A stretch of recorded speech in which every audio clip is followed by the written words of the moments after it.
Бүгінгі күндә район үзәгендәге мизгел яшьләр үзәгендә капиталь ремонт бара. Казан шәһәренең Таткамон жыл сервис оешмасы эшчеләре бинаның фасадын эшләү, эчке эшләр белән мәшгуль.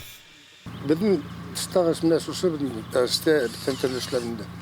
Стеналар, электрика, водоснабжение, канализация, отопление кергән. Яшьләр өчен бик уңайлы. Җай итәргә, бильярд сыгырга, концертлар карарга. Мөселмәбез көннән-көн моторлана. Бүгін мәгәй чыктык, җиңү паркын җыештырдык. Чүпчардан. Мезгел да ремонт бара.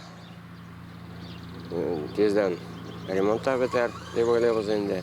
Күп фатирлы йортларга капиталь ремонт программасы нигезендә Мөслимдәге күп фатирлы 3 йортка ремонт керә. Бүген кооператив урамындагы 164 йортта төзүчеләр түбә алыштыруга кереште. Шул ук вакытта йортның электр челтәре дә яңартылачак.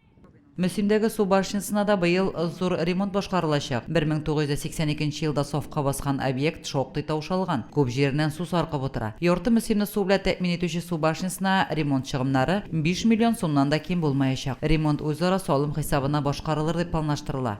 Безнең Мөслимнең күп өлешен су белән тәэмин итә торган безнең центральный водозаборда су башнясы бар. Ул инде безнең 1982 елда сафка баскан булган. Инде ул 40 елдан артык хезмәт итә, инде ул таушалды. Аның ремонты өлешләре күп, шуңа күрә без аны быел ремонтларга дип планлаштырып торабыз. Мөслим урта мәктәбе янәшәсендә 100 урынлык актлар залы төзелеше дә планлаштырыла. Балалар мәйданчыгы урында төзеләчәк, бина буенча проект эшләре алып барыла. Эшләнәсе эшләр әз түгел, алар үз вакытында һәм сыйфатлы итеп башкарылсын иде. Лилия Шәймиева, Динар Нурытдинов, Мөслим телевидениесе.